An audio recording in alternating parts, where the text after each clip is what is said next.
కొంతమంది అసలు తెలుగు భాష రాకపోయినా తెలుగులో పాటలు పాడుతున్నారు. మరి భాష కూని అవుతుంది కదా, ఏమంటావు దానికి? నేను అంత దాని మీద మాట్లాడే అంత ఏజ్ నాది కాదనుకోండి.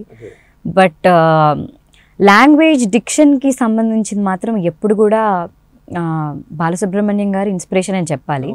ఆయన భాష పట్ల చాలా ఆయన చూసి చాలా ఇన్స్పైర్ అయ్యాం కూడా. అందరూ యంగ్ సింగర్స్ ఎవరైతే ఉన్నారో చాలా ఇంపార్టెన్స్ ఇస్తారు word to word. So Telugu భాష అనేది చాలా గొప్ప భాష అన్నిటికంటే కూడా, అన్ని లాంగ్వేజెస్ కంటే కూడా చాలా తీయగా, చాలా స్వీట్గా, చాలా గొప్పగా అనిపిస్తుంటుంది. So when it comes to Telugu అలా చేయడం అయితే కరెక్ట్ కాదు 100%. దాని మీద స్టడీ చేసి చేయాలనే అందరూ చెప్తారు. సో కొంచెం దాని మీద ఇప్పుడు ఎలాగైతే తమిళ్ అండ్ కన్నడ చేస్తామో కొంచెం దాని మీద కూడా కొంచెం ధ్యాస పెట్టి. మన వాళ్ళు ఉన్నప్పుడు పరాయి భాష వాళ్ళ నుంచి తీసుకురావడం ఎందుకు అంట నేను.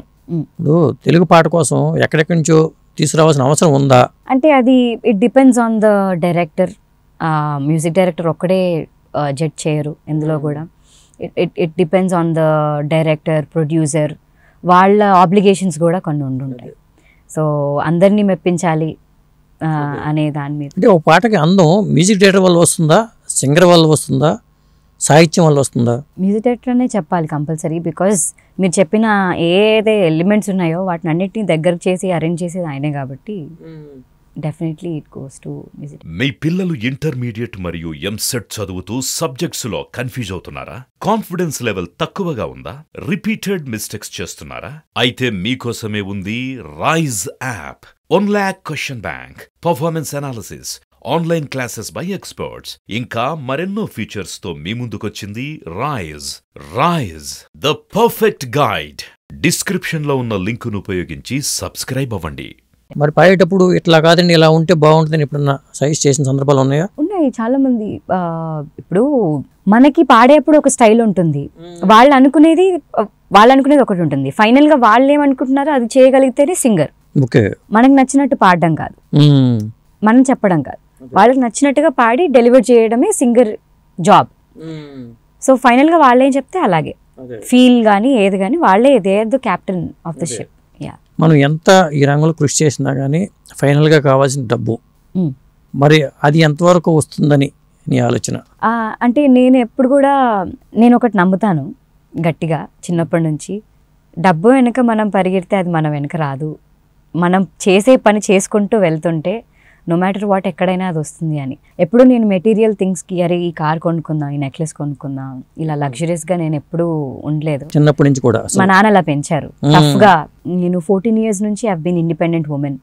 నేను ఒక్క పెన్నీ కూడా నేను ఎవరి దగ్గర తీసుకోలేదు. నాన్నని కూడా నేను ఎప్పుడు అడిగేదాన్ని కాదు. నేనే ఓన్గా నేనే విత్ స్టాండ్ అయి ఉండేది. ఇది కూడా ఇన్స్పిరేషన్. 14 years నుంచి అలా స్టార్ట్ చేశాను. సో నేనే ఓన్గా ట్రావెల్ అయ్యేదాన్ని సింగిల్గా. ఇప్పుడు యూఎస్ కూడా నేను ఒక్కదాన్నే వెళ్ళి ఒక్కదాన్నే వచ్చాను.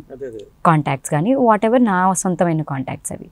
నాన్న సపోర్ట్ ఉంటుంది 100%. బట్ నేను ఎలా దాన్ని యూజ్ చేసుకుంటున్నాను అనేది నా మీద ఉంటుంది. నాన్న అడుగుతారా, నాన్నగారు అమ్మగారు ఎప్పుడన్నా నీకు ఏంటి డబ్బులు కావాలా అసలు అడగరా? ఎవ్రీ టైం అడుగుతారు. బట్ నేను I'll be on my own. నేను ఎంత వాళ్ళని ఇబ్బంది పెట్టకుండా ఎలా ఉండగలనని నేను చూస్తాను. సో అదే నేను నమ్ముతాను. పని చేసుకుంటూ వెళ్తూనే ఉండాలి. యాజ్ మెనీ యాజ్ సాంగ్స్, ఇప్పుడు 35 songs అని చెప్పాను, అవి రిలీజ్ చేసుకుని let's leave it to destiny. ఏదవుతే అదవుతుంది, నెక్స్ట్ వాట్ నెక్స్ట్ అనే వెళ్ళిపోతూ ఉండడమే. అది నమ్మకం ఉందా?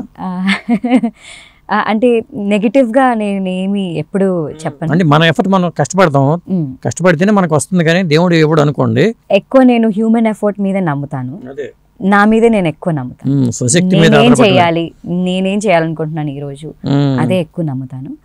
అలా నమ్మడం, దేవుడిని నమ్మడం తప్పని చెప్పట్లేదు, బట్ నా మట్టుకైతే నేను అదే ఎక్కువ నమ్ముతాను. ఇప్పుడు మీ అమ్మ నాన్న ఇంట్లో పూజలు పునస్కారాలు ఇవన్నీ ఉంటాయా, ఇలా కమ్యూనిస్ట్ ఫ్యామిలీ మీది? ఉంటాయండి, అన్ని పూజలు పునస్కారాలు ఉంటాయి. అయ్యో లేదు, అలా లేదు.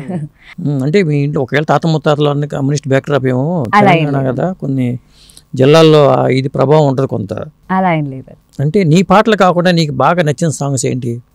మారుతూ ఉంటుందండి, అది చాలా tough question సింగర్స్కి.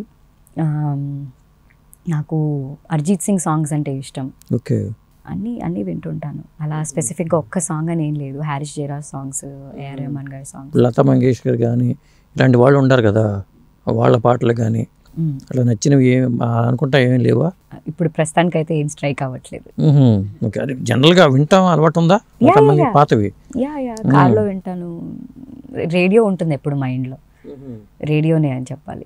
It's not brain.